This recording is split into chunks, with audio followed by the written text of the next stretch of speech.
ਵਾਹਿਗੁਰੂ ਵਾਹਿਗੁਰੂ ਵਾਹਿਗੁਰੂ ਵਾਹਿਗੁਰੂ ਵਾਹਿਗੁਰੂ ਵਾਹਿਗੁਰੂ ਵਾਹਿਗੁਰੂ ਵਾਹਿਗੁਰੂ ਵਾਹਿਗੁਰੂ ਵਾਹਿਗੁਰੂ ਵਾਹਿਗੁਰੂ ਵਾਹਿਗੁਰੂ ਵਾਹਿਗੁਰੂ ਵਾਹਿਗੁਰੂ ਵਾਹਿਗੁਰੂ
ਵਾਹਿਗੁਰੂ ਗੁਰੂ ਜੀ ਦੀ ਸਾਜੀ ਨਵਾਜੀ ਗੁਰੂ ਰੂਪ ਗੁਰੂ ਪਿਆਰੀ ਸਾਧ ਸੰਗਤ ਜੀ, ਵਾਹਿਗੁਰੂ ਜੀ ਕਾ ਖਾਲਸਾ ਵਾਹਿਗੁਰੂ ਜੀ ਕੀ ਫਤਿਹ।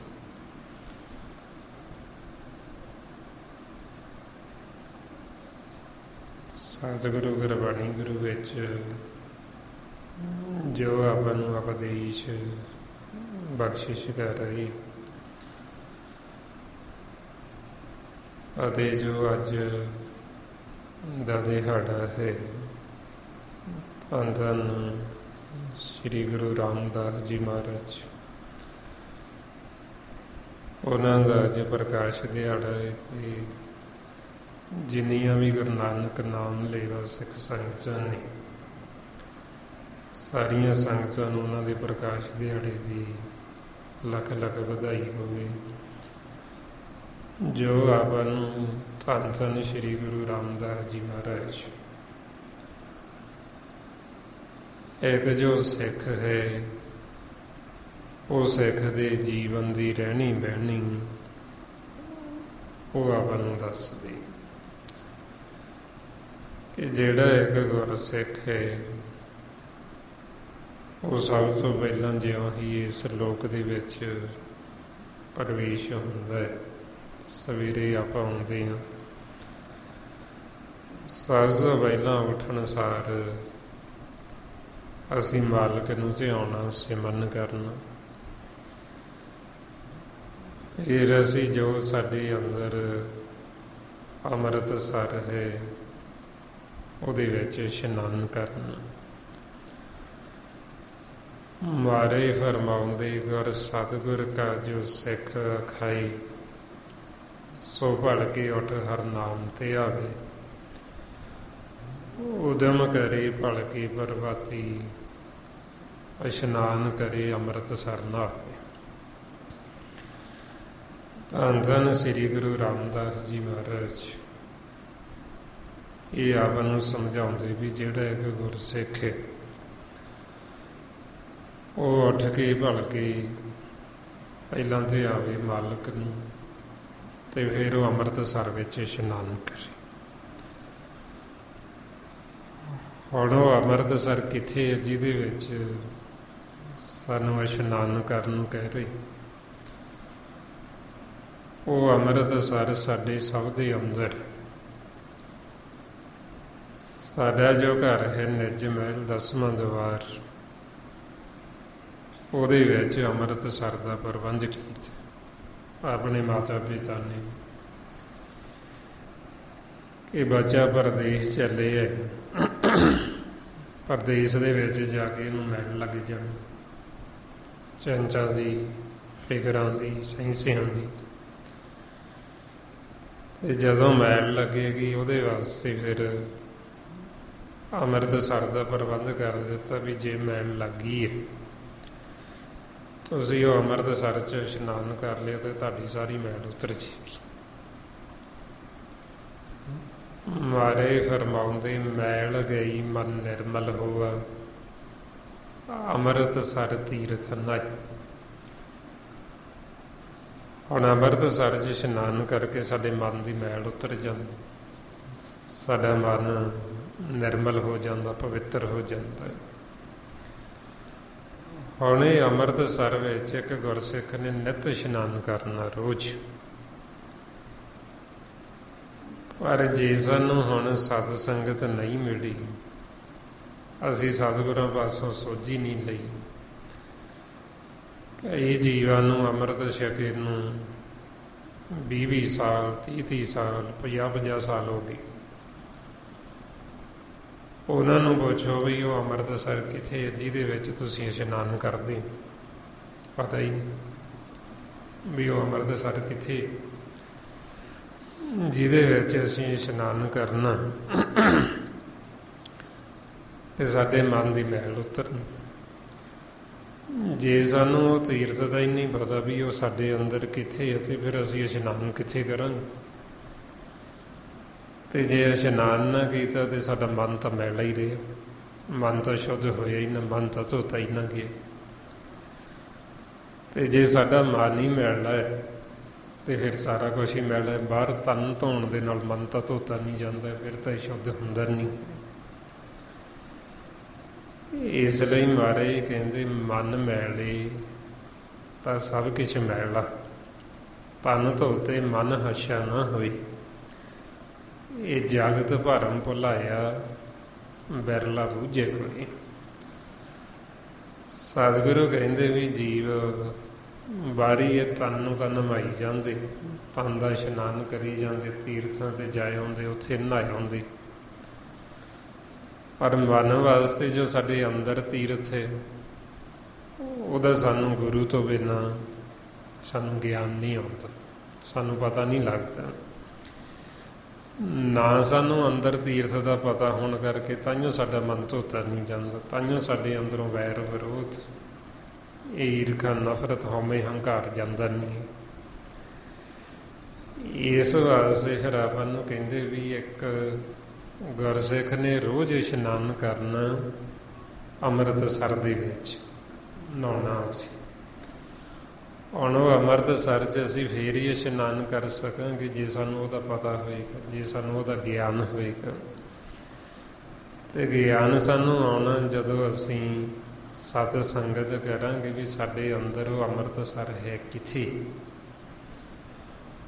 ਆਪਾਂ ਨੂੰ ਸਤਿਗੁਰੂ ਸਮਝਾਉਂਦੇ ਵੀ ਜਦੋਂ ਆਪਾਂ ਇਹ ਸਿਮਰਨ ਅਭਿਆਸ ਕਰਦੇ ਹਾਂ, ਇਸ ਆਸ ਗਿਰਾਸ ਸਿਮਰਨ ਕਰਦੇ ਕਰਦੇ ਸਭ ਤੋਂ ਪਹਿਲੀ ਸਟੇਜ ਆਪਾਂ ਨੂੰ ਨੀਂਦ ਆ ਜਾਂਦੀ, ਆਪਾਂ ਸੌਂ ਜਾਂਦੇ। ਜਦੋਂ ਆਪਾਂ ਵਾਰ-ਵਾਰ ਸਿਮਰਨ ਕਰਕੇ ਸੁਣਨ 'ਚ ਜਾਂਦੇ ਹਾਂ, ਫਿਰ ਸੁਣਨ ਦੇ ਵਿੱਚੋਂ ਉਹ ਸ਼ਬਦ ਪ੍ਰਗਟ ਹੁੰਦਾ, ਨਾਮ। ਜਦੋਂ ਅਸੀਂ ਉਹ ਅਨਹਦ ਸ਼ਬਦ ਨੂੰ ਸੁਣਦੇ ਹਾਂ, ਉਹ ਸ਼ਬਦ ਦੇ ਵਿੱਚੋਂ ਫਿਰ ਅੰਮ੍ਰਿਤ ਰਸ ਹੁੰਦਾ ਜੋ ਸਾਡੇ ਮਨ ਦੀ ਖੁਰਾਕ। ਜਦੋਂ ਸਾਨੂੰ ਉਹ ਸ਼ਬਦ ਦੇ ਵਿੱਚੋਂ ਅੰਮ੍ਰਿਤ ਆਉਂਦਾ, ਉਦੋਂ ਫਿਰ ਉਸ ਨੂੰ ਅੰਮ੍ਰਿਤਸਰ ਤੀਰਥ ਦਾ ਨਾਮ ਦਿੱਤਾ। ਸਾਡੇ ਮਨ ਦਾ ਇਸ਼ਨਾਨ ਫਿਰ ਉਦੋਂ ਅੰਮ੍ਰਿਤਸਰ ਦੇ ਵਿੱਚ ਹੁੰਦਾ। ਤੇ ਇਸ ਲਈ ਫਿਰ ਸਾਨੂੰ ਕਹਿੰਦੇ ਵੀ ਉਹ ਅੰਮ੍ਰਿਤਸਰ ਜਿਹੜਾ ਸਰੋਵਰ ਵੀ ਜਿੱਥੇ ਸਾਡੇ ਮਨ ਨੇ ਇਸ਼ਨਾਨ ਕਰਨਾ, ਜਿਹਨੇ ਇਸ਼ਨਾਨ ਕਰ ਲਿਆ ਉਹ ਆਪ ਤਾਂ ਤਰਦਾ ਹੀ ਤਰਦਾ, ਉਹਦਾ ਆਪਦਾ ਤਾਂ ਆਧਾਰ ਹੁੰਦਾ ਹੀ ਹੈ, ਨਾਲ ਉਹ ਆਪਦੀਆਂ ਕੁਲਾਂ ਦਾ ਵੀ ਆਧਾਰ ਕਰ ਲੈਂਦਾ। ਮਾਰੇ ਕਹਿੰਦੇ ਸੰਤੋ ਰਾਮਦਾਸ ਸਰੋਵਰ ਨੀਕ, ਜੋ ਨਾਵੇ ਸੋ ਕੁਲ ਤਰਾਵੇ, ਆਧਾਰ ਹੋਈ ਹੈ ਜੀਕ। ਇਹ ਜਿਹੜਾ ਉਹਦੇ ਵਿੱਚ ਇਸ਼ਨਾਨ ਕਰਦਾ ਅੰਮ੍ਰਿਤਸਰ ਦੇ ਵਿੱਚ, ਰਾਮ ਦੇ ਸਰੋਵਰ ਦੇ ਵਿੱਚ, ਉਹ ਆਪਦਾ ਤਾਂ ਆਧਾਰ ਕਰਾਉਂਦਾ ਹੀ ਹੈ, ਉਹਦੇ ਜੀ ਦਾ ਹੁੰਦਾ ਹੀ ਹੈ, ਨਾਲ ਕੁਲ ਦਾ ਵੀ ਆਧਾਰ ਕਰ ਲੈਂਦਾ। ਇਸ ਵਾਸਤੇ ਫਿਰ ਆਪਾਂ ਨੂੰ ਗੁਰੂ ਰਾਮਦਾਸ ਜੀ ਨੇ ਇਹ ਸਾਰਾ ਭੇਦ ਦਿੱਤਾ ਵੀ ਕਿੱਥੇ ਸਾਡੇ ਅੰਦਰ ਅੰਮ੍ਰਿਤਸਰ ਹੈ, ਕਿਵੇਂ ਇੱਕ ਗੁਰਸਿੱਖ ਨੇ ਉਹਦੇ ਵਿੱਚ ਇਸ਼ਨਾਨ ਕਰਨਾ, ਇਸ਼ਨਾਨ ਕਰਕੇ ਸਾਡੇ ਮਨ ਦੀ ਮੈਲ ਉਤਰਨੀ, ਸਾਡਾ ਜਨਮ ਮਰਨ ਖੰਡਨ ਹੋਣਾ, ਤੇ ਅਸੀਂ ਸਦਾ ਵਾਸਤੇ ਜੀਵਨ ਮੁਕਤ ਹੋਣਾ, ਸਦਾ ਵਾਸਤੇ ਅਸੀਂ ਅਮਰ ਪਦਵੀ ਪ੍ਰਾਪਤ ਕਰਨੀ। ਆਓ ਹੁਣ ਜੋ ਆਪਾਂ ਪਿਛਲੇ ਕੁਝ ਸਮੇਂ ਤੋਂ ਜੋ ਆਪਾਂ ਨੂੰ ਧੰਨ ਧੰਨ ਸ੍ਰੀ ਗੁਰੂ ਅਰਜਨ ਦੇਵ ਜੀ ਸੁਖਮਨੀ ਸਾਹਿਬ ਦੀ ਬਾਣੀ ਵਿੱਚ ਸਾਨੂੰ ਉਪਦੇਸ਼ ਦੇ ਰਹੇ, ਅਕਾਲ ਪੁਰਖ ਸਤਿਗੁਰਾਂ ਦੀ ਕਿਰਪਾ ਦੁਆਰਾ ਇਹ ਆਪਾਂ ਵਿਚਾਰ ਕਰਦੇ ਹਾਂ। ਕੱਲ ਆਪਾਂ 24ਵੀਂ ਅਸ਼ਟਪਦੀ ਉੱਤੇ ਵਿਚਾਰ ਕਰ ਰਹੇ ਸੀ, 5 ਪਦਿਆਂ ਤੱਕ ਆਪਾਂ ਵਿਚਾਰ ਕੀਤੀ ਸੀ। ਇਸ ਤੋਂ ਅੱਗੇ 6ਵੇਂ ਪਦੇ ਵਿੱਚ ਜੋ ਸਤਿਗੁਰੂ ਆਪਾਂ ਨੂੰ ਫਰਮਾਨ ਕਰਦੇ, ਖੇਮ ਸ਼ਾਂਤ ਰਿੱਧ ਨਉ ਨਿਤ, ਬੁੱਧ ਗਿਆਨ ਸਰਬ ਤੈ ਸਿੱਧ। ਇਸੇ ਮਾਰੇ ਦੱਸਦੇ ਵੀ ਜਿਹੜੇ ਗੁਰਮੁਖ ਸੱਚ ਦੇ ਨਾਲ, ਨਾਮ ਦੇ ਨਾਲ ਜੁੜ ਗਏ, ਉਹ ਸਦਾ ਵਾਸਤੇ ਸੁਖੀ ਹੋ ਜਾਂਦੇ। ਨਾਮ ਹੀ ਉਹਨਾਂ ਵਾਸਤੇ ਨੌ ਨਿਧ 18 ਸਿੱਧ, ਉਹ ਸਾਰਾ ਕੁਛ ਗੁਰਮੁਖਾਂ ਵਾਸਤੇ ਨਾਮ ਹੀ ਬਣ ਜਾਂਦਾ ਹੈ। ਇਸ ਵਾਸਤੇ ਫਿਰ ਉਹਨਾਂ ਨੂੰ ਜਿਹੜਾ ਹੈ ਸਦਾ ਸੁਖ ਤੇ ਸਦਾ ਆਨੰਦ ਹੈ। ਖੇਮ ਸ਼ਾਂਤ ਰਿੱਧ ਨੌ ਨਿਧ, ਵੀ ਨੌ ਨਿਧ ਕੀ ਹੈ? ਪਰਮਾਤਮਾ ਦਾ ਨਾਮ ਜੋ ਸਾਡੇ ਅੰਦਰ ਹੈ, ਤੇ ਜਦੋਂ ਸਾਨੂੰ ਉਹਦਾ ਭੇਤ ਆ ਗਿਆ, ਸੋਝੀ ਆ ਗਈ, ਜਿਸ ਵਰਤਾਏ ਮਾਰੇ ਕਹਿੰਦੇ ਨੌ ਨਿਧ ਅੰਮ੍ਰਿਤ ਪ੍ਰਭ ਕਾ ਨਾਮ, ਦੇਹੀ ਮੈਂ ਇਸ ਕਾ ਵਿਸ਼ਰਾਮ, ਵੀ ਸਾਡੀ ਦੇਹ ਦੇ ਅੰਦਰ ਜਦੋਂ ਅਸੀਂ ਦੇਹ ਦੇ ਵਿੱਚ ਉਹਨੂੰ ਪ੍ਰਗਟ ਕਰ ਲਿਆ ਤੇ ਸਮਝ ਲਓ ਸਾਨੂੰ ਨੌ ਨਿਧ ਉਹ ਅੰਮ੍ਰਿਤ ਨਾਮ ਦੀ ਪ੍ਰਾਪਤੀ ਹੋ ਗਈ। ਫਿਰ ਮਹਾਰਾਜ ਕਹਿੰਦੇ ਬੁੱਧ ਗਿਆਨ ਸਰਬ ਤੈ ਸਿੱਧ, ਵੀ ਫਿਰ ਸਾਡੀ ਜਿਹੜੀ ਬੁੱਧ ਵਿਵੇਕ ਹੋ ਜਾਂਦੀ, ਸਾਨੂੰ ਗਿਆਨ ਹੋ ਜਾਂਦਾ, ਵਿਵੇਕ ਗਿਆਨ, ਤੇ ਫਿਰ ਇਹੀ ਸਿੱਧੀ ਹੈ। ਜਿਵੇਂ ਮਹਾਰਾਜ ਕਹਿੰਦੇ ਵੀ ਇੱਕ ਤਾਂ ਹੁੰਦੀਆਂ ਰਿੱਧੀਆਂ ਸਿੱਧੀਆਂ ਸੰਸਾਰ ਦੇ ਵਿੱਚ, ਵੀ ਇਹ ਤਾਂ ਰੁਕਾਵਟਾਂ ਨੇ ਜਦੋਂ ਆਪਾਂ ਇਸ ਮਾਰਗ ਦੇ ਉੱਤੇ ਚੱਲਦੇ। ਜਦੋਂ ਅਸੀਂ ਥੋੜਾ ਸਿਮਰਨ ਕਰਦੇ ਹਾਂ ਤੇ ਕਾਲ ਹੈ ਜਿਹੜਾ ਇਹਨਾਂ ਪੰਜਾਂ ਸੂਚਾਂ ਨੂੰ ਹੁਕਮ ਕਰ ਦਿੰਦਾ, ਜਦੋਂ ਅਸੀਂ ਮਾਲਕ ਦੇ ਦਰ ਦੇ ਉੱਤੇ ਚਲੇ ਜਾਂਦੇ, ਉੱਥੇ ਜਾ ਕੇ ਆਸਣ ਲਾ ਕੇ ਬੈਠ ਜਾਂਦੇ, ਫਿਰ ਉੱਥੇ ਇਹ ਰਿੱਧੀਆਂ ਸਿੱਧੀਆਂ ਸਾਹਮਣੇ ਆ ਕੇ ਖੜੀਆਂ ਹੋ ਜਾਂਦੀਆਂ ਵੀ ਇਹ ਥੋੜਾ ਜਿਹਾ ਮੁੱਖ ਦੇ ਵਿੱਚੋਂ ਕੋਈ ਵੀ ਬਚਨ ਕਹਿਣ ਤੇ ਇਹਨਾਂ ਦਾ ਉਹ ਬਚਨ ਫਟਾਫਟ ਪੂਰਾ ਕਰੀਏ, ਵੀ ਜੋ ਬੋਲਣ ਉਹੀਓ ਪੂਰਾ ਹੋਣਾ ਚਾਹੀਦਾ।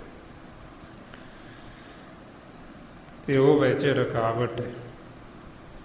ਇਹ ਅਵਸਥਾ ਆਉਂਦੀ ਆਪਣੀ ਵੀ ਜਦੋਂ ਅਸੀਂ ਦਰ ਦੇ ਉੱਤੇ ਬੈਠ ਜਾਂਦੇ, ਰਿੱਧੀਆਂ ਸਿੱਧੀਆਂ ਇਹ ਆ ਕੇ ਉੱਥੇ ਖੜੀਆਂ ਹੋ ਜਾਂਦੀਆਂ। ਸਿੱਧੀ ਹੁੰਦੀ ਵੀ ਜੋ ਵੀ ਮੁੱਖ ਦੇ ਵਿੱਚੋਂ ਵਚਨ ਆਖਿਆ ਉਹ ਸਿੱਧ ਹੋ ਜਾਣਾ, ਵੀ ਕਿਸੇ ਨੂੰ ਕੁਝ ਵੀ ਕਹਿ ਦਿੱਤਾ ਉਹਦਾ ਕੰਮ ਹੋ ਜਾਣਾ, ਜੋ ਉਹਨੂੰ ਵਚਨ ਕਰ ਦਿੱਤੇ ਉਹ ਪੂਰੇ ਹੋ ਜਾਣੇ, ਉਹਨੂੰ ਕਹਿੰਦੇ ਸਿੱਧੀ। ਉਹ ਜਦੋਂ ਸਿੱਧੀ ਆ ਜਾਂਦੀ, ਉਹਦੇ ਨਾਲ ਜੀਵ ਦੇ ਅੰਦਰ ਹਉਮੈ ਆ ਜਾਂਦੀ, ਹੰਕਾਰ ਆ ਜਾਂਦਾ। ਕਿਉਂਕਿ ਇਹਦੇ ਵਿੱਚ ਫਿਰ ਗੁਰਸਿੱਖ ਨੇ ਇੱਥੋਂ ਸਾਵਧਾਨ ਰਹਿਣਾ। ਜਿਹੜਾ ਪੂਰਾ ਸੰਤ ਸਾਧੂ, ਉਹ ਸਾਨੂੰ ਇੱਥੋਂ ਸੁਚੇਤ ਕਰਦਾ ਵੀ ਇਸ ਪਾਸੇ ਨਹੀਂ ਜਾਣਾ। ਜਦੋਂ ਸਾਡੇ ਅੰਦਰ ਇਹ ਸਿੱਧੀ ਆ ਗਈ ਤੇ ਸੰਸਾਰ ਦੇ ਲੋਕਾਂ ਨੇ ਮਗਰ ਪਿੱਛੇ ਲੱਗ ਕੇ ਤੁਰ ਪੈਣਾ ਵੀ ਇਹ ਸਾਨੂੰ, ਕਿਉਂਕਿ ਸੰਸਾਰੀ ਜੀ ਮਤਲਬੀ ਹੁੰਦੇ ਵੀ ਇਹ ਸਾਨੂੰ, ਜੇ ਕੋਈ ਸਾਡਾ ਕੰਮ ਨਹੀਂ ਬਣਦਾ ਇਹਨਾਂ ਤੋਂ ਅਖਵਾ ਲਓ, ਇਹ ਸਾਨੂੰ ਵਚਨ ਕਰ ਦੇਣ ਤੇ ਸਾਡਾ ਕੰਮ ਹੋ ਜਾਏ। ਉਦੋਂ ਫਿਰ ਜਿਹੜਾ ਹੈਗਾ ਗੁਰਸਿੱਖ, ਉਹਨੇ ਪੂਰਾ ਸੁਚੇਤ ਰਹਿਣਾ ਵੀ ਇੱਦਾਂ ਦਾ ਵਚਨ ਕਿਸੇ ਨੂੰ ਕੋਈ ਕਰਨਾ। ਤੇ ਉਹਨੂੰ ਕਹਿੰਦੇ ਫਿਰ ਸਿੱਧੀ, ਵੀ ਜੋ ਬੋਲਿਆ ਉਹ ਪੂਰਾ ਹੋ ਜਾਣਾ। ਫਿਰ ਰਿੱਧੀ ਹੁੰਦੀ ਬਈ ਕੋਈ ਚੀਜ਼ ਥੋੜ੍ਹੀ ਜਿਹੀ ਬਣਾਈ ਤੇ ਉਸ ਨੂੰ ਜਿੰਨਾ ਮਰਜ਼ੀ ਵਰਤਾਈ ਚੱਲੀਏ, ਉਹ ਖਤਮ ਹੀ ਨਹੀਂ ਹੁੰਦੀ। ਬਈ ਥੋੜ੍ਹੀ ਚੀਜ਼ ਬਣਾ ਕੇ ਉਹਦੇ ਉੱਤੇ ਕੱਪੜਾ ਪਾ ਲਓ, ਜਿੰਨਾ ਮਰਜ਼ੀ ਵਰਤਾਈ ਚੱਲੋ, ਮੁੱਕਣੀ ਨਹੀਂ। ਉਹਨੂੰ ਕਹਿੰਦੇ ਰਿੱਧੀ। ਬਈ ਕੋਈ ਚੀਜ਼ ਰਿੰਨੀ ਤੇ ਜਿੰਨਾ ਮਰਜ਼ੀ ਵਰਤਾਈ ਚੱਲੋ, ਉਹ ਖਤਮ ਨਹੀਂ ਹੁੰਦੀ। ਇਹ ਫਿਰ ਰਿੱਧੀਆਂ ਸਿੱਧੀਆਂ ਜਿਹੜੀਆਂ ਇਹ ਵਿੱਚ ਰੁਕਾਵਟ ਨੇ, ਇਹਨਾਂ ਨੂੰ ਕਹਿੰਦੇ ਰਿੱਧ ਸਿੱਧ ਅਵਰਾ ਸਾਧ। ਵੀ ਰਿੱਧੀਆਂ ਸਿੱਧੀਆਂ ਅਵਰਾ ਇਹ ਦੂਜਾ। ਤੇ ਜਿਹੜੇ ਗੁਰਮੁਖ ਉਹ ਫਿਰ ਇਸ ਪਾਸੇ ਨਹੀਂ ਜਾਂਦੇ। ਉਹ ਕਹਿੰਦੇ ਵੀ ਸਾਡੀਆਂ ਜਿਹੜੀਆਂ ਰਿੱਧੀਆਂ ਸਿੱਧੀਆਂ ਉਹ ਨਾਮ ਹੀ, ਵੀ ਅਸੀਂ ਮਾਲਕ ਦੇ ਨਾਮ ਦੇ ਨਾਲ ਜੁੜਨਾ, ਅਸੀਂ ਇਸ ਪਾਸੇ ਨਹੀਂ ਜਾਣਾ। ਇਸ ਵਾਸਤੇ ਫਿਰ ਗੁਰਮੁਖਾਂ ਨੇ ਆਖਿਆ ਵੀ ਅਸਲ ਦੇ ਵਿੱਚ ਰਿੱਧ ਸਿੱਧ ਕੀ ਹੈ। ਉਹ ਕਹਿੰਦੇ ਪਰਮਾਤਮਾ ਦਾ ਨਾਮ ਸਾਡੇ ਹਿਰਦੇ ਵਿੱਚ ਵਸ ਜੇ, ਅਸਲ ਦੇ ਵਿੱਚ ਇਹ ਸਿੱਧੀ। ਮਹਾਰਾਜ ਕਹਿੰਦੇ ਸਾ ਸਿੱਧ ਸਾ ਕਰਾਮਾਤ ਹੈ, ਚਿੰਤ ਕਰੀ ਜਿਸ ਦਾਤ। ਨਾਨਕ ਗੁਰਮੁਖ ਨਾਮ ਮਨ ਵਸੇ, ਸਾ ਸਿੱਧ ਸਾ ਕਰਾਮਾਤ। ਇਹ ਅਸਲ ਕਰਾਮਾਤ ਹੈ, ਇਹ ਅਸਲ ਸਿੱਧੀ ਹੈ ਵੀ ਨਾਮ ਸਾਡੇ ਹਿਰਦੇ 'ਚ ਵਸ ਜੇ, ਮਾਲਕ ਸਾਡੇ ਹਿਰਦੇ ਦੇ ਵਿੱਚ, ਮਨ ਦੇ ਵਿੱਚ ਵਸ ਜੀ। ਇਸ ਲਈ ਫਿਰ ਮਹਾਰਾਜ ਕਹਿੰਦੇ ਵੀ 9 ਨਿਤ 18 ਸਿੱਧ, ਵੀ ਇਹ ਸਾਡੇ ਵਾਸਤੇ ਨਾਮ ਹੈ। ਬੁੱਧ ਗਿਆਨ ਸਰਬ ਤੇ ਸਿੱਧ। ਬਈ ਫਿਰ ਜਦੋਂ ਅਸੀਂ ਨਾਮ ਦੀ ਪ੍ਰਾਪਤੀ ਕਰ ਲਈ, ਸਾਡੀ ਬੁੱਧ ਵਿਵੇਕ ਹੋ ਗਈ, ਵਿਵੇਕ ਗਿਆਨ ਹੋ ਗਿਆ, ਸਮਝ ਲਓ ਇਹ ਸਿੱਧਾ ਸਿੱਧ ਹੋ ਗਈ। ਫਿਰ ਅੱਗੇ ਮਹਾਰਾਜ ਕਹਿੰਦੇ ਵਿਦਿਆ ਤਪ ਜੋਗ ਪ੍ਰਭ ਧਿਆਨ, ਗਿਆਨ ਸ੍ਰੇਸ਼ਟ ਉਤਮ ਇਸ਼ਨਾਨ। ਫਿਰ ਮਹਾਰਾਜ ਦੱਸਦੇ ਵੀ ਜੋ ਤਪ, ਜੋ ਜੋਗ, ਜੋ ਪਰਮਾਤਮਾ ਦਾ ਧਿਆਨ, ਇਹ ਫਿਰ ਸਾਰਾ ਕੁਛ ਜਿਹੜਾ ਇਹ ਆਪਾਂ ਗੁਰੂ ਦੀ ਮੱਤ ਦੇ ਉੱਤੇ ਚੱਲਦੇ ਹੋਏ ਫਿਰ ਇਹ ਅਸਲ ਦੇ ਵਿੱਚ ਕਰਾਮਾਤ ਹੈ। ਵੀ ਸਾਨੂੰ ਵਿਦਿਆ ਬ੍ਰਹਮ ਦਾ ਗਿਆਨ ਹੋ ਜਾਣਾ, ਬ੍ਰਹਮ ਵਿਦਿਆ। ਫਿਰ ਸਾਡਾ ਤਪ, ਸਾਡਾ ਜੋਗ, ਪਰਮਾਤਮਾ ਦਾ ਧਿਆਨ। ਜੋਗ ਹੁੰਦਾ ਜੁੜਨਾ। ਇੱਕ ਤਾਂ ਜਿਵੇਂ ਆਮ ਜੀਵ ਕਈ ਕਹਿੰਦੇ ਵੀ ਜੋਗ ਮਤ, ਅਸਲ ਦੇ ਵਿੱਚ ਜੋਗ ਹੁੰਦਾ ਜੁੜਨਾ ਪਰਮਾਤਮਾ ਦੇ ਨਾਲ, ਵਾਹਿਗੁਰੂ ਦੇ ਨਾਲ। ਜਦੋਂ ਅਸੀਂ ਗੁਰੂ ਦੀ ਸ਼ਰਨ 'ਚ ਆਉਂਦੇ ਹਾਂ, ਉਹ ਸਾਨੂੰ ਫਿਰ ਦੱਸਦੇ ਵੀ ਅਸੀਂ ਕਿਵੇਂ ਪਰਮਾਤਮਾ ਦੇ ਨਾਲ ਜੁੜਨਾ, ਵਾਹਿਗੁਰੂ ਦੇ ਨਾਲ ਜੁੜਨਾ, ਕਿਵੇਂ ਅਸੀਂ ਪਰਮਾਤਮਾ ਦਾ ਧਿਆਨ ਧਰਨਾ। ਮਹਾਰਾਜ ਕਹਿੰਦੇ ਜੋਗ ਜਗਤ ਸੁਣਾਇਓ ਗੁਰ ਤੇ, ਮੋਕੋ ਸਤਿਗੁਰ ਸ਼ਬਦ ਬੁਝਾਇਓ। ਵੀ ਅਸੀਂ ਗੁਰੂ ਦੀ ਸ਼ਰਨ 'ਚ ਗਏ ਸੀ, ਉਹਨਾਂ ਨੇ ਸਾਨੂੰ ਜੁਗਤ ਦੱਸਿਆ, ਜੋਗ ਵੀ ਕਿਵੇਂ ਅਸੀਂ ਸਤਿਗੁਰ ਨਾਲ ਜੁੜਨਾ। ਇਹ ਮਹਾਰਾਜ ਕਹਿੰਦੇ ਗਿਆਨ ਸ੍ਰੇਸ਼ਟ, ਵੀ ਸਭ ਤੋਂ ਸ੍ਰੇਸ਼ਟ ਗਿਆਨ ਕੀ ਹੈ? ਨਾਮ ਦਾ, ਸੱਚ ਦਾ ਸਾਨੂੰ ਇਹ ਭੇਤ ਆ ਜਾਣਾ, ਸੋਝੀ ਆ ਜਾਣੀ। ਇਹ ਫਿਰ ਗਿਆਨ ਸਭ ਤੋਂ ਉੱਤਮ, ਇਹਨੂੰ ਪ੍ਰਚੰਡ ਗਿਆਨ ਕਹਿੰਦੇ, ਜਦੋਂ ਸਾਨੂੰ ਨਾਮ ਦਾ, ਨਾਦ ਦਾ ਭੇਤ ਹੁੰਦਾ ਹੈ, ਜਿਸ ਨੂੰ ਮਹਾਰਾਜ ਕਹਿੰਦੇ ਗਿਆਨ ਖੰਡ ਮੈਂ ਗਿਆਨ ਪ੍ਰਚੰਡ ਤਿੱਥੇ ਨਾਦ ਬਨੋਦ ਕੋਡ ਨੰਦ। ਮਹਾਰਾਜ ਸੱਚੇ ਪਾਤਸ਼ਾਹ ਕਹਿੰਦੇ ਵੀ ਜਦੋਂ ਸਾਨੂੰ ਸ੍ਰੇਸ਼ਟ ਗਿਆਨ ਹੋ ਗਿਆ, ਫਿਰ ਉਤਮ ਫਿਰ ਸਾਡੇ ਮਨ ਦਾ ਇਸ਼ਨਾਨ ਹੁੰਦਾ। ਜਿਵੇਂ ਹੁਣ ਆਪਾਂ ਜਦੋਂ ਇਹ ਸਤਸੰਗ ਚ ਆਉਂਦੇ ਹਾਂ, ਸਤਿਗੁਰੂ ਜੋ ਆਪਾਂ ਨੂੰ ਉਪਦੇਸ਼ ਦੇ ਰਹੇ, ਗਿਆਨ ਦੇ ਰਹੇ, ਉਹ ਸ਼ਬਦ ਦੀ ਆਪਾਂ ਵਿਚਾਰ ਕਰਦੇ ਹਾਂ ਤੇ ਇਹਦੇ ਨਾਲ ਸਾਡੇ ਮਨ ਦਾ ਇਸ਼ਨਾਨ ਹੁੰਦਾ ਹੈ, ਸਾਡਾ ਮਨ ਧੋਤਾ ਜਾਂਦਾ ਹੈ। ਰਮਾਉਂਦੇ ਮਨ ਤਨ ਧੋਵੇ ਸ਼ਬਦ ਵਿਚਾਰੀ, ਕਿ ਜਦੋਂ ਅਸੀਂ ਸ਼ਬਦ ਦੀ ਵਿਚਾਰ ਕਰਦੇ ਹਾਂ, ਸਿਮਰਨ ਕਰਦੇ ਹਾਂ, ਇਹਦੇ ਨਾਲ ਸਾਡੇ ਮਨ ਦਾ ਇਸ਼ਨਾਨ ਹੁੰਦਾ। ਘਰ ਇਸ਼ਨਾਨ ਸਿਮਰ ਪ੍ਰਭ ਆਪਣਾ, ਇਹ ਜਦੋਂ ਅਸੀਂ ਮਾਲਕ ਦਾ ਸਿਮਰਨ ਕਰਾਂਗੇ ਉਦੋਂ ਵੀ ਸਾਡੇ ਮਨ ਦਾ ਇਸ਼ਨਾਨ ਹੋਣਾ। ਜਦੋਂ ਅਸੀਂ ਸ਼ਬਦ ਦੀ ਵਿਚਾਰ ਕਰਾਂਗੇ ਉਦੋਂ ਵੀ ਸਾਡੇ ਮਨ ਦਾ ਇਸ਼ਨਾਨ ਹੋਣਾ, ਸਾਡੇ ਮਨ ਨੇ ਧੋਤਾ ਜਾਣਾ। ਇਸ ਲਈ ਆਪਾਂ ਨੂੰ ਕਹਿੰਦੇ ਸਾਡੇ ਮਨ ਵਾਸਤੇ ਜੋ ਤੀਰਥ ਉਹ ਨਾਮ ਹੈ, ਤੇ ਤੁਸੀਂ ਅੰਤਰਗਤ ਸ਼ਬਦ ਦੀ ਵਿਚਾਰ ਕਰੋ, ਸ਼ਬਦ ਦੇ ਨਾਲ ਜੁੜੋ। ਮਹਾਰਾਜ ਕਹਿੰਦੇ ਅੰਤਰਗਤ ਤੀਰਥ ਮਲ ਲਾਓ, ਵੀ ਸਾਡੇ ਅੰਤਰਗਤ ਹੀ ਤੀਰਥ ਹੈ, ਤੁਸੀਂ ਸ਼ਬਦ ਦੀ ਵਿਚਾਰ ਕਰਕੇ ਉਹ ਤੀਰਥ ਨਾਲ ਜੁੜੋ। ਇਸ ਲਈ ਕਹਿੰਦੇ ਤੀਰਥ ਨਹਾਵਣ ਜਾਓ, ਤੀਰਥ ਨਾਮ ਹੈ, ਤੀਰਥ ਸ਼ਬਦ ਵਿਚਾਰ, ਅੰਤਰ ਗਿਆਨ ਹੈ, ਅੰਤਰਗਤ ਤੀਰਥ ਮਲ ਲਾਓ। ਵੀ ਤੀਰਥ ਸ਼ਬਦ ਦੀ ਵਿਚਾਰ ਕਰੋ। ਜਦੋਂ ਹੁਣ ਆਪਾਂ ਇੱਕ ਜਣਾ ਸ਼ਬਦ ਦੀ ਵਿਚਾਰ ਕਰਦੇ ਹਾਂ, ਬਾਕੀ ਆਪਾਂ ਧਿਆਨ ਨਾਲ ਸੁਣਦੇ ਹਾਂ, ਇਹਦੇ ਨਾਲ ਸਾਡੇ ਮਨ ਦੀ ਮੈਲ ਉਤਰਦੀ, ਸਾਡਾ ਮਨ ਨਿਰਮਲ ਹੁੰਦਾ, ਸਾਡਾ ਮਨ ਧੋਤਾ ਜਾਂਦਾ ਹੈ। ਇਸ ਲਈ ਫਿਰ ਇਸ ਨੂੰ ਕਹਿੰਦੇ ਗਿਆਨ ਸ੍ਰੇਸ਼ਟ ਉੱਤਮ ਇਸ਼ਨਾਨ, ਵੀ ਇਹ ਉੱਤਮ ਗਿਆਨ ਤੇ ਇਹਦੇ ਨਾਲ ਸਾਡੇ ਮਨ ਦਾ ਇਸ਼ਨਾਨ ਹੋ ਜਾਣਾ। ਅੱਗੇ ਮਹਾਰਾਜ ਕਹਿੰਦੇ ਚਾਰ ਪਦਾਰਥ ਕਮਲ ਪਰਗਾਸ, ਸਭ ਕੇ ਮੱਧ ਸਗਲ ਤੇ ਉਦਾਸ। ਬਈ ਫੇਰ ਸਾਨੂੰ ਜਦੋਂ ਇਹ ਸਾਨੂੰ ਉੱਤਮ ਗਿਆਨ ਹੋ ਜਾਂਦਾ, ਸੋਝੀ ਆ ਜਾਂਦੀ, ਫਿਰ ਸਾਨੂੰ ਇਹਨਾਂ ਚਾਰ ਪਦਾਰਥਾਂ ਦਾ ਭੇਤ ਆ ਜਾਂਦਾ। ਚਾਰ ਪਦਾਰਥਾਂ ਦਾ ਜਿਹੜੇ ਸਾਡੇ ਵਾਸਤੇ ਮਹਾਰਾਜ ਦੱਸਦੇ ਵੀ ਧਰਮ, ਅਰਥ, ਕਾਮ, ਮੋਖ। ਆਪਾਂ ਨੂੰ ਕਹਿੰਦੇ ਵੀ ਜੇ ਤੁਸੀਂ ਇਹਨਾਂ ਚਾਰ ਪਦਾਰਥਾਂ ਨੂੰ ਲੈਣਾ ਚਾਹੁੰਦੇ ਹੋ, ਚਾਰਾਂ ਪਦਾਰਥਾਂ ਦਾ ਗਿਆਨ ਚਾਹੁੰਦੇ ਹੋ, ਫਿਰ ਤੁਸੀਂ ਸਤਸੰਗ ਚ ਆਓ, ਸਾਧੂ ਜਨਾਂ ਦਾ ਸੰਗ ਕਰੋ, ਉਹਨਾਂ ਦੀ ਸ਼ਰਨ ਚ ਆਓ। ਰਮਾਉਂਦੇ ਚਾਰ ਪਦਾਰਥ ਜੇ ਕੋ ਮੰਗੇ, ਸਾਧ ਜਨਾਂ ਕੀ ਸੇਵਾ ਲਾਗੇ। ਹੁਣ ਇਹ ਚਾਰ ਪਦਾਰਥ ਨੇ ਜਿਹੜੇ, ਫਿਰ ਜਦੋਂ ਸਾਨੂੰ ਸੰਗਤ ਮਿਲਦੀ ਫਿਰ ਸਾਨੂੰ ਇਹਨਾਂ ਦੀ ਸੋਝੀ ਆਉਂਦੀ। ਜਿਹੜੇ ਚਾਰ ਪਦਾਰਥ ਨੇ ਇਹਨਾਂ ਦੇ ਵਿੱਚੋਂ ਤਿੰਨ ਪਦਾਰਥ ਤਾਂ ਸਾਡੇ ਸਰੀਰ ਨਾਲ ਸੰਬੰਧ,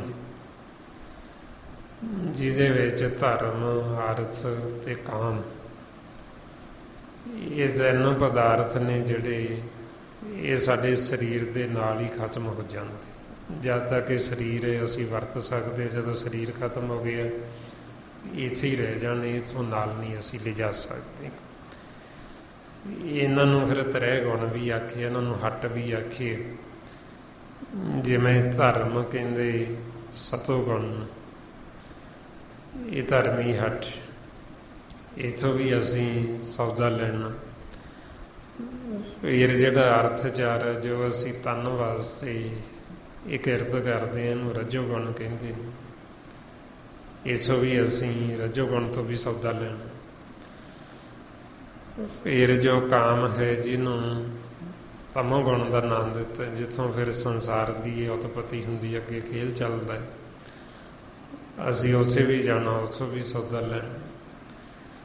ਤੇ ਫਿਰ ਜਿਹੜਾ ਚੌਥਾ ਹੱਟ ਹੈ ਮੋਖ ਦਾ, ਜਿੱਥੋਂ ਸਾਨੂੰ ਮੁਕਤੀ ਮਿਲਣੀ, ਜਿੱਥੋਂ ਸਾਨੂੰ ਅਮਰ ਪਦ ਵੀ ਮਿਲਣੀ, ਜਿੱਥੋਂ ਸਾਨੂੰ ਸਾਡੇ ਮਨ ਦੀ ਖੁਰਾਕ ਅੰਮ੍ਰਿਤ ਰਸ ਮਿਲਣਾ, ਉਹਨੂੰ ਮੋਖ ਦਾ ਹੱਟ ਕਹਿੰਦੇ, ਉਹਨੂੰ ਮੁਕਤੀ ਦਾ ਹੱਟ ਕਹਿੰਦੇ।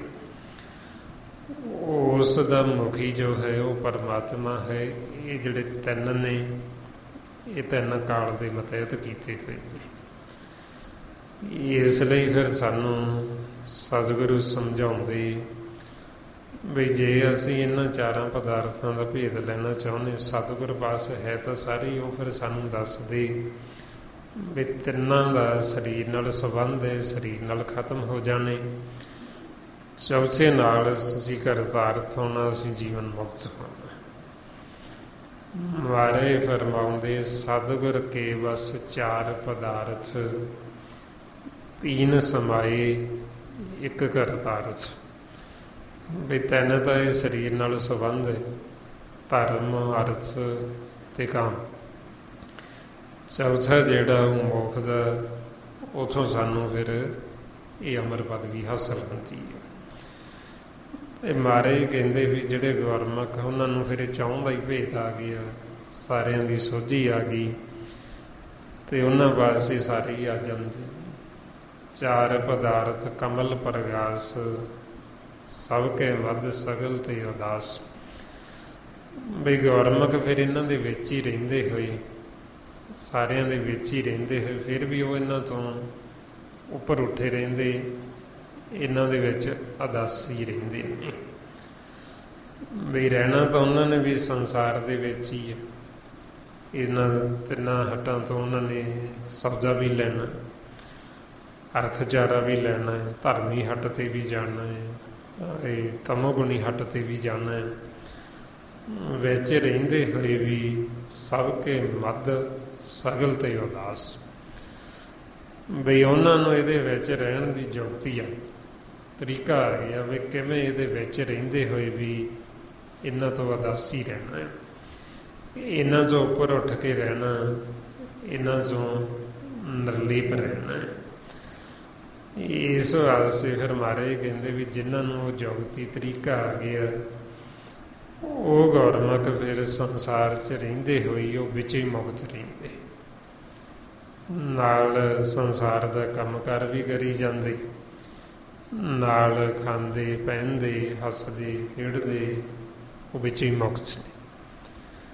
ਮਹਾਰਾਜ ਕਹਿੰਦੇ ਨਾਨਕ ਸਤਿਗੁਰ ਭੇਟਿਆਂ ਪੂਰੀ ਹੋਵੇ ਜੁਗਤ, ਹੱਸਦਿਆਂ ਖੇਲੰਦਿਆਂ ਪਹਿਨੰਦਿਆਂ ਖਵੰਦਿਆਂ ਵਿੱਚੇ ਹੋਵੇ ਮੁਕਤ। ਇਹ ਉਹ ਸੰਸਾਰ 'ਚ ਰਹਿੰਦੇ ਹੀ ਉਹ ਵਿੱਚ ਹੀ ਮੁਕਤ ਨੇ, ਇਹਨਾਂ ਤੋਂ ਨਿਰਲੀਪ ਨੇ। ਇਹ ਅੱਗੇ ਮਹਾਰਾਜ ਕਹਿੰਦੇ ਸੁੰਦਰ ਚਤਰ ਤਤ ਕਾ ਬੇਤਾ, ਸਮਦਰਸੀ ਏਕ ਦ੍ਰਿਸ਼ਟੀਤਾ। ਵੀ ਉਹੀਓ ਫਿਰ ਗੁਰਮੁਖ ਉਹ ਸੁੰਦਰ, ਉਹ ਸੋਹਣਾ, ਉਹ ਸਿਆਣਾ, ਜਿਹੜਾ ਉਹ ਤੱਤ ਨੂੰ, ਮਾਲਕ ਨੂੰ, ਨਾਮ ਨੂੰ ਜਾਣਨ ਵਾਲਾ। ਵੀ ਜੋ ਤੱਤ ਦਾ ਬੇਤਾ, ਵੀ ਜੋ ਜਿਸ ਨੂੰ ਨਾਮ ਦਾ ਭੇਦ, ਨਾਮ ਨੂੰ ਹਰ ਤੱਤ ਕਹਿੰਦੇ, ਇਸ ਨੂੰ ਬੀਜ ਮੰਤਰ ਕਹਿੰਦੇ। ਤੇ ਉਹ ਫਿਰ ਗੁਰਮੁਖ ਸਮਦ੍ਰਿਸ਼ਟੀ, ਸਮਦਰਸੀ ਇੱਕ ਦ੍ਰਿਸ਼ਟੀ, ਤਾਂ ਵੀ ਉਹ ਸਮਦਰਸੀ ਹੈ, ਉਹ ਇੱਕ ਨੂੰ ਹੀ ਦੇਖਦਾ ਤੇ ਸਭ ਦੇ ਵਿੱਚ ਦੇਖਦਾ। ਜਿਸ ਨੂੰ ਮਹਾਰਾਜ ਕਹਿੰਦੇ ਸੰਤੋ ਏਕ ਦ੍ਰਿਸ਼ਟ ਕਰ ਦੇਖੋ, ਘਟ ਘਟ ਜੋਤ ਸਮੋਈ। ਬਈ ਹਰ ਇੱਕ ਘਟ ਦੇ ਵਿੱਚ ਮਾਲਕ ਦੀ ਹੀ ਜੋਤ ਹੈ, ਤੁਸੀਂ ਇੱਕ ਦ੍ਰਿਸ਼ਟ ਹੋ ਕੇ ਦੇਖੋ। ਹੁਣ ਆਪਾਂ ਨੂੰ ਇੱਕ ਦ੍ਰਿਸ਼ਟ ਹੋਣਾ ਨਹੀਂ ਆਉਂਦਾ, ਸਾਡੀ ਇਹ ਜੋਤ ਦੋ ਨੇਤਰਾਂ ਦੇ ਵਿੱਚ ਵੰਡੀ ਹੋਈ ਹੈ। ਇਹ ਆਪਾਂ ਨੂੰ ਫਿਰ ਗੁਰੂ ਭੇਜ ਦਿੰਦਾ ਵੀ ਕਿਵੇਂ ਅਸੀਂ ਇੱਕ ਦ੍ਰਿਸ਼ਟ ਹੋਣਾ, ਕਿਵੇਂ ਅਸੀਂ ਇੱਕ ਜੋਤ ਹੋਣਾ। ਉਹ ਜਦੋਂ ਫਿਰ ਅਸੀਂ ਇੱਕ ਜੋਤ ਹੋ ਕੇ ਦੇਖਦੇ, ਫਿਰ ਸਾਨੂੰ ਹਰ ਪਾਸੇ ਮਾਲਕ ਹੀ ਨਜ਼ਰ ਆਉਂਦਾ ਵੀ ਐਸੀ ਕੋਈ ਥਾਂ ਹੀ ਨਹੀਂ ਜਿੱਥੇ ਪਰਮਾਤਮਾ ਨਹੀਂ ਹੈ। ਹਰ ਥਾਂ ਤੇ ਜਿੱਧਰ ਵੀ ਦੇਖਾਂਗੇ ਉਧਰ ਹੀ ਮਾਲਕ ਦਾ ਪ੍ਰਕਾਸ਼, ਮਾਲਕ ਦਾ ਨੂਰ ਸਾਨੂੰ ਨਜ਼ਰ ਆਏਗਾ।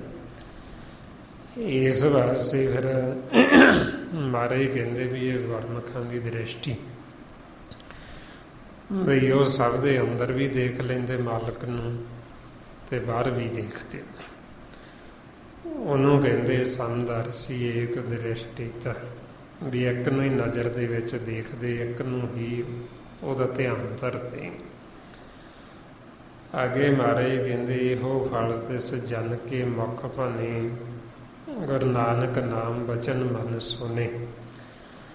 ਵੀ ਇਹ ਫਿਰ ਸਾਰੇ ਫਲਾਂ ਦੀ ਜੋ ਆਪਾਂ ਨੂੰ ਮਹਾਰਾਜ ਨੇ ਦੱਸੇ ਵੀ ਇਹ ਧਰਮ ਅਰਥ ਕਾਮ ਮੋਖ ਇਹ ਸਾਰੇ ਗੁਰਮੁਖਾਂ ਨੂੰ ਸਾਰਿਆਂ ਦੀ ਪ੍ਰਾਪਤੀ ਹੋ ਜਾਂਦੀ। ਉਹ ਫਿਰ ਨਾਮ ਦੇ ਨਾਲ ਜੁੜਦੇ ਤੇ ਨਾਮ ਦੀ ਹੀ ਫਿਰ ਉਸਤਤ ਉਹ ਨਾਮ ਦੀ ਵਡਿਆਈ ਕਰਦੇ, ਸੱਚ ਦੀ ਮਹਿਮਾ ਕਰਦੇ। ਗੁਰੂ ਨਾਨਕ ਨਾਮ ਬਚਨ ਮਨ ਸੁਣੇ।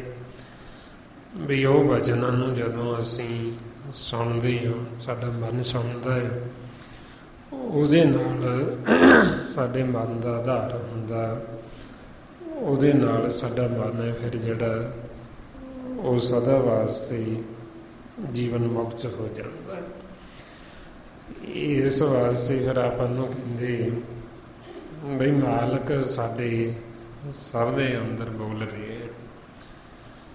ਵੀ ਤੁਸੀਂ ਉਸ ਆਵਾਜ਼ ਨੂੰ ਸੁਣੋ ਧਿਆਨ ਦੇ ਨਾਲ। ਜਦੋਂ ਅਸੀਂ ਸੁਣਾਂਗੇ ਤੇ ਅਸੀਂ ਜੀਵਨ ਮੁਕਤ ਹੋ ਜਾਵਾਂਗੇ। ਹੁਣ ਸੁਣੀਏ ਕਿਵੇਂ? ਉਹ ਸਾਨੂੰ ਫਿਰ ਸਹੀ ਦੇ ਵਿੱਚ ਧਿਆਨ ਦੇ ਨਾਲ ਸੁਣਨੀ ਪੈਂਦੀ ਹੈ। ਸਤਿਗੁਰੂ ਕਹਿੰਦੇ ਸੁਣਿਆ ਲਾਗੇ ਸਹਿਜ ਧਿਆਨ। ਵੀ ਸਹਿਜ ਦੇ ਵਿੱਚ ਧਿਆਨ ਦੇ ਨਾਲ ਸੁਣੋ। ਮਾਲਕ ਬੋਲ ਰਿਹਾ ਹੈ, ਸਭੇ ਘਟ ਰਾਮ ਬੋਲੇ।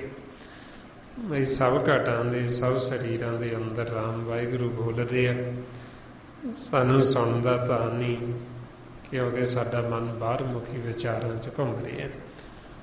ਉਹ ਸਾਡੇ ਅੰਦਰ ਬੋਲੀ ਜਾ ਰਹੇ ਹੈ, ਅਸੀਂ ਬਾਹਰ ਭੱਜੇ ਫਿਰਦੇ ਹਾਂ। ਤੇ ਆਪਾਂ ਨੂੰ ਤਾਂ ਕਹਿੰਦੇ ਵੀ ਬਾਹਰ ਨਹੀਂ, ਤੁਸੀਂ ਅੰਦਰੋਂ ਸੁਣੋ, ਅੰਦਰੋਂ ਲੱਭੋ।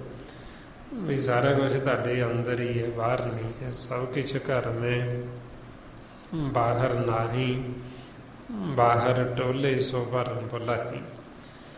ਕਿ ਜੇ ਅਸੀਂ ਬਾਹਰੋਂ ਟੋਲਦੇ ਹਾਂ, ਬਾਹਰੋਂ ਲੱਭਦੇ ਹਾਂ, ਬਾਹਰ ਭਰਮ ਹੈ, ਅਸੀਂ ਅੰਦਰੋਂ ਲੱਭਣਾ।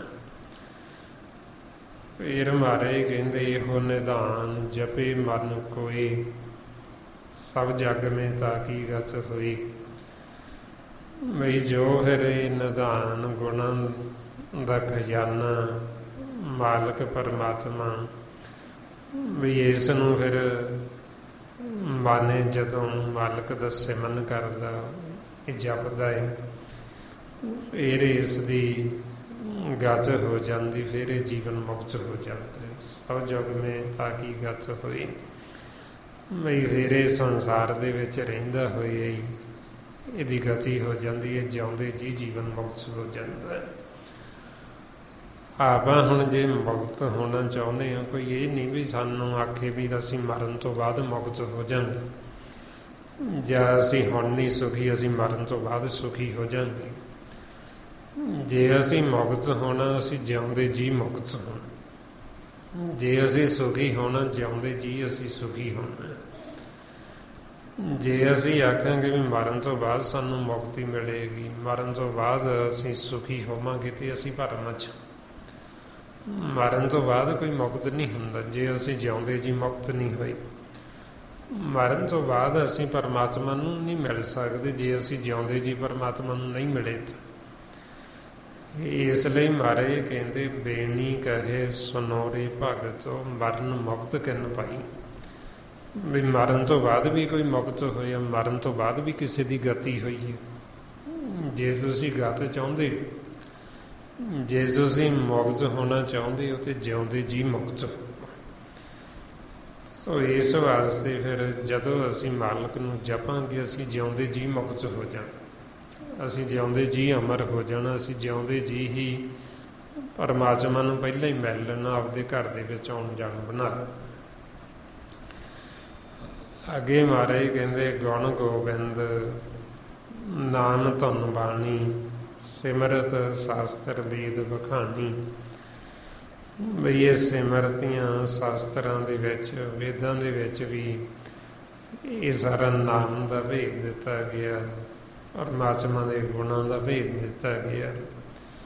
ਹੁਣ ਜਦੋਂ ਆਪਾਂ ਗੁਰਬਾਣੀ ਗੁਰੂ ਨੂੰ ਵੀ ਪੜ੍ਹਦੇ ਹਾਂ, ਵਿਚਾਰਦੇ ਹਾਂ, ਸਾਰਾ ਸਾਨੂੰ ਨਾਮ ਦਾ, ਉਹ ਧੁਨ ਦਾ, ਉਹ ਸੱਚੀ ਬਾਣੀ ਅਨਹਦ ਬਾਣੀ ਦਾ ਭੇਦ ਦਿੰਦੇ ਨੇ।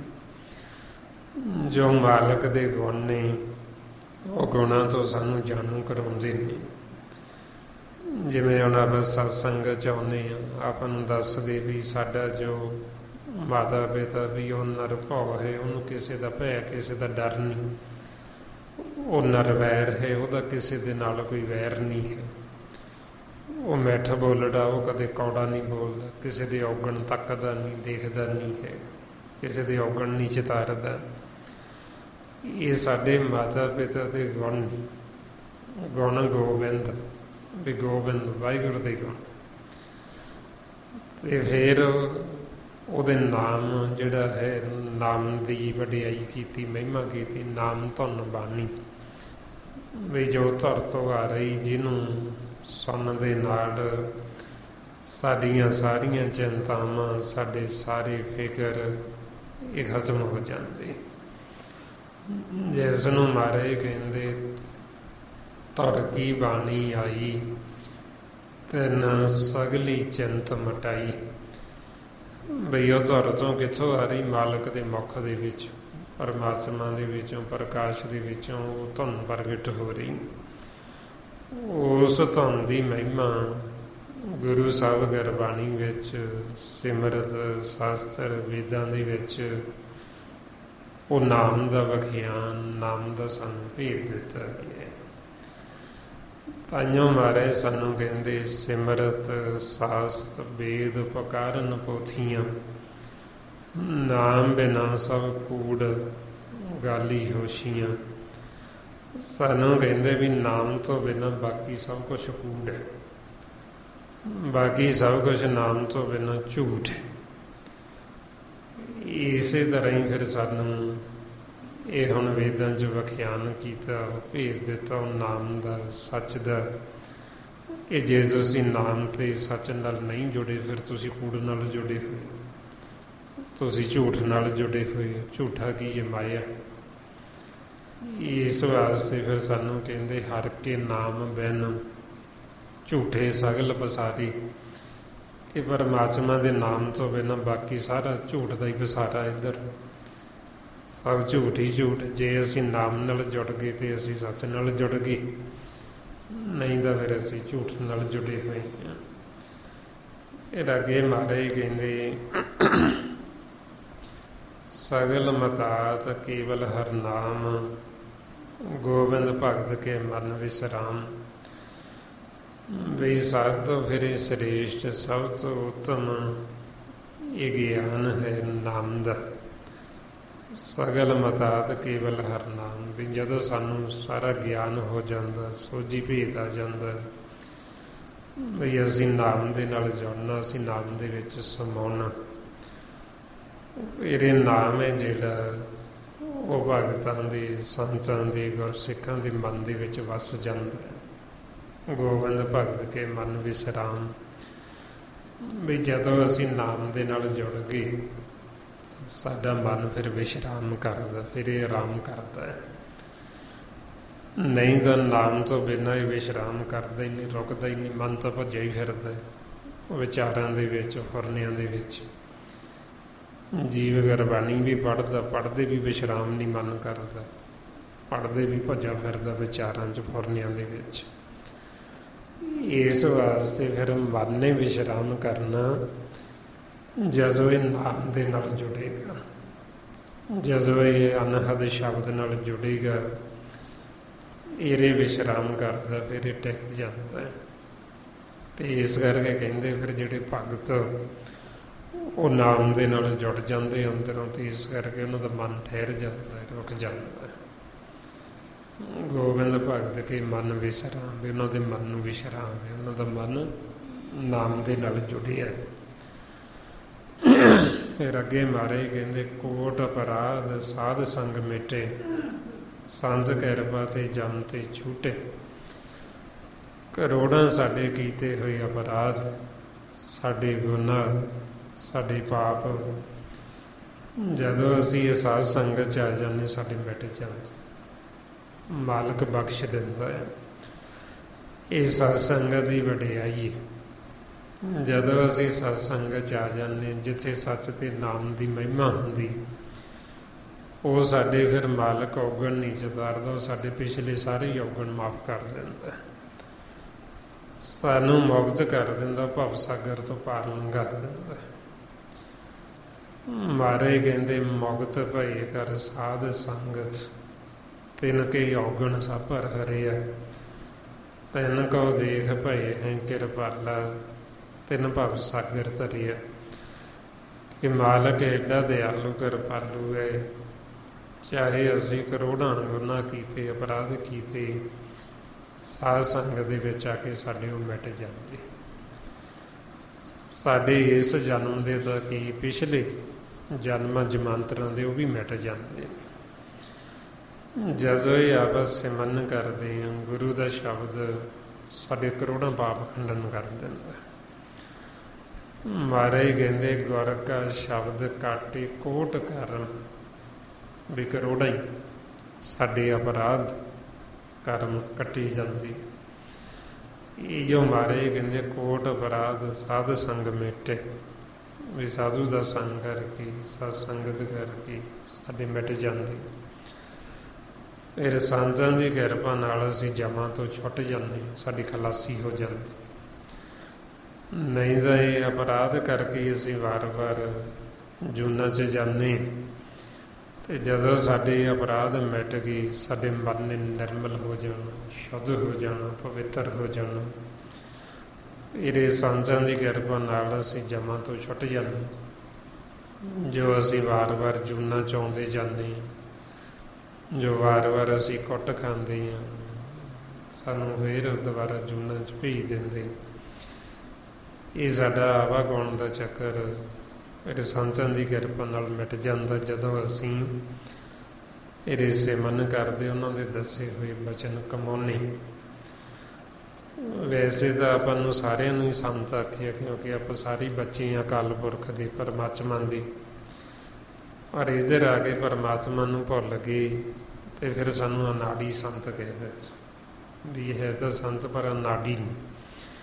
ਇਹਨਾਂ ਨੇ ਖੇਲ ਨੂੰ ਸਮਝਿਆ ਨਹੀਂ, ਇਹਨਾਂ ਨੂੰ ਸੋਝੀ ਨਹੀਂ ਹੈ, ਪਤਾ ਨਹੀਂ, ਤੇ ਸੰਤ ਕਹਿ ਕੇ ਸਾਨੂੰ ਫਿਰ ਸੰਬੋਧਨ ਵੀ ਕਰਦੇ ਕਿ ਜੇ ਤੁਸੀਂ ਦੁਬਾਰਾ ਜੂਨਾਂ 'ਚ ਨਹੀਂ ਆਉਣਾ ਚਾਹੁੰਦੇ, ਫਿਰ ਤੁਸੀਂ ਇੱਥੇ ਰਹਿੰਦੇ ਨਵੇੜਾ ਕਰ ਲਓ ਸੰਗਤ ਕਰਕੇ। ਮਹਾਰਾਜ ਕਹਿੰਦੇ ਕਹਿਤ ਕਬੀਰ ਸੁਨੋਰੇ ਸੰਤੋ, ਖੇਤ ਹੀ ਕਰੋ ਨਵੇੜਾ, ਅਬ ਕੀ ਵਾਰ ਬਖਸ਼ ਬੰਦੇ ਕੋ ਬੌਰ ਨਾ ਭਵ ਜਲ ਫੇਰਾ। ਇਹ ਹੈ ਸੰਤੋ ਵੀ ਇੱਥੇ ਹੁਣ ਖੇਤ, ਸਰੀਰ ਨੂੰ ਖੇਤ ਆਖੀਏ, ਵੀ ਇਹ ਖੇਤ ਦੇ ਵਿੱਚ ਰਹਿੰਦੇ ਰਹਿੰਦੇ ਇਹ ਜਮਾਂ ਨਾ ਨਵੇੜਾ ਕਰ ਲਿਓ, ਵੀ ਇੱਥੇ ਰਹਿੰਦੇ ਹੀ ਇਹਨਾਂ ਤੋਂ ਛੁੱਟ ਜਿਓ ਸੰਗਤ ਕਰਕੇ। ਜੇ ਤੁਸੀਂ ਇੱਥੇ ਰਹਿੰਦੇ ਨਹੀਂ ਨਵੇੜਾ ਕਰੋਗੇ, ਫਿਰ ਜਦੋਂ ਇਹਨੂੰ ਛੱਡੋਗੇ ਫਿਰ ਨਹੀਂ ਤੁਹਾਡਾ ਨਵੇੜਾ ਹੋਣਾ, ਇਹਨਾਂ ਨੇ ਫਿਰ ਪਕੜ ਲੈਣਾ ਤੁਹਾਨੂੰ। ਇਸ ਵਾਸਤੇ ਫਿਰ ਆਪਾਂ ਨੂੰ ਕਹਿੰਦੇ ਵੀ ਉਹ ਸੰਤ ਜਨ ਫਿਰ ਸਾਨੂੰ ਸਾਰੀ ਸੋਝੀ ਦਿੰਦੇ, ਸਾਨੂੰ ਗਿਆਨ ਦਿੰਦੇ, ਫਿਰ ਉਹਨਾਂ ਦੀ ਕਿਰਪਾ ਦੁਆਰਾ ਅਸੀਂ ਇਹ ਜਮਾਂ ਤੋਂ ਛੁੱਟ ਜਾਂਦੇ। ਅੱਗੇ ਮਹਾਰਾਜ ਕਹਿੰਦੇ ਜਾ ਕੇ ਮਸਤਕ ਕਰਮ ਪ੍ਰਭ ਪਾਏ, ਸਾਧ ਸਰਨ ਨਾਨਕ ਤੇ ਆਏ। ਵੀ ਜਿਨ੍ਹਾਂ ਦੇ ਮਸਤਕ ਚੰਗੇ ਭਾਗ, ਪਰਮਾਤਮਾ ਨੇ ਪੂਰਬਲਾ ਕਰਮ ਜਿਨ੍ਹਾਂ ਦਾ ਅੰਕਰ ਪ੍ਰਗਟ ਹੁੰਦਾ, ਉਹ ਫਿਰ ਇਹ ਸਾਧ ਸਰਨ ਦੇ ਵਿੱਚ, ਉਹ ਸਤ ਸੰਗਤ ਦੇ ਵਿੱਚ ਆਉਂਦੇ, ਉਹਨਾਂ ਨੂੰ ਇਹ ਸਾਧ ਸੰਗਤ ਪ੍ਰਾਪਤ ਹੁੰਦੀ। ਜਦੋਂ ਸਾਡਾ ਪਿਛਲਾ ਕੋਈ ਪੂਰਬਲਾ ਕਰਮ ਪ੍ਰਗਟ ਹੁੰਦਾ, ਫਿਰ ਹੀ ਸਾਡੇ ਅੰਦਰ ਇਹ ਤੜਫ, ਫਿਰ ਹੀ ਸਾਡੇ ਅੰਦਰ ਇਹ ਖਿੱਚ ਬਣਦੀ ਹੈ ਵੀ ਅਸੀਂ ਸੰਗਤ 'ਚ ਜਾਈਏ, ਅਸੀਂ ਵੀ ਸਿਮਰਨ ਕਰੀਏ, ਅਸੀਂ ਆਪਦੇ ਜੀਵਨ ਦਾ ਲਾਹਾ ਕੱਟੀਏ। ਇਸ ਨੂੰ ਮਹਾਰਾਜ ਕਹਿੰਦੇ ਪੂਰਬ ਕਰਮ ਅੰਕਰ ਜਾ ਪ੍ਰਗਟਿਓ, ਭੇਟਿਓ ਪਰਖ ਰਸਕ ਵੈਰਾਗੀ। ਕਿ ਜਦੋਂ ਸਾਡਾ ਪਿਛਲਾ ਅੰਕਰ ਕੋਈ ਪ੍ਰਗਟ ਹੁੰਦਾ, ਫਿਰ ਸਾਨੂੰ ਇਹ ਸਾਧ ਸੰਗਤ ਮਿਲਦੀ, ਫਿਰ ਹੀ ਸਾਡੇ ਅੰਦਰ ਇਹ ਤੜਫ ਵਿਰਾਗ ਪੈਦਾ ਹੁੰਦਾ ਵੀ ਅਸੀਂ ਵੀ ਪਰਮਾਤਮਾ ਨੂੰ ਮਿਲੀਏ, ਅਸੀਂ ਵੀ ਇਹ ਮਾਰਗ ਦੇ ਉੱਤੇ ਚੱਲੀਏ। ਉਹ ਇਸ ਵਾਸਤੇ ਫਿਰ ਮਹਾਰਾਜ ਕਹਿੰਦੇ ਪਿਛਲਾ ਕੋਈ ਪੂਰਬਲਾ ਕਰਮ ਸਾਡਾ ਮਾਲਕ ਨੇ ਚੰਗਾ ਪ੍ਰਗਟ ਕੀਤਾ, ਤਾਂ ਫਿਰ ਅਸੀਂ ਇਹ ਸਾਧ ਸਰਨ 'ਚ ਆਉਂਦੇ ਹਾਂ, ਫਿਰ ਅਸੀਂ ਸਤ ਸੰਗਤ ਕਰਦੇ ਹਾਂ। अगे महाराज कहते जिस मन वसे सुने लाई प्रीत तिस जन आवे हर प्रभ चीज।